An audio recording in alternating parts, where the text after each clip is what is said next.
এই দেশের মানুষ আমরা সম্মান পাওয়ার জন্য, মর্যাদা পাওয়ার জন্য মারহাবা মারহাবা, আমার অমুক ভাই এই মসজিদে 10 ব্যাগ সিমেন্ট দিয়েছে, মারহাবা সবাই সুবহানাল্লাহ, মর্যাদা বৃদ্ধির জন্য কত কিছু করে। স্কুল, মাদ্রাসা, কল কারখানা, রাস্তা, পুল, কালভার্ট, নিজের চরিত্রটাকে ভালো রাখার জন্য 30 বছর যুবক বিয়ে করেনি এখনো, কিন্তু কোনো অবৈধ কাজও সে লিপ্ত হয়নি। মাশাআল্লাহ। কেন?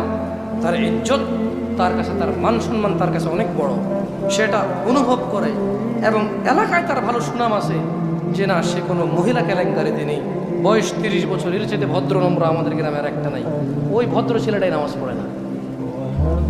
একজন মানুষ যেই সমাজে নামাজ না পড়ে ভদ্র থাকতে পারে, সেই সমাজে নামাজের কি প্রয়োজন আছে? যেই সমাজে নামাজ না পড়ে মেয়ে বিয়ে দেওয়া যায়, ছেলে বিয়ে করানো যায়,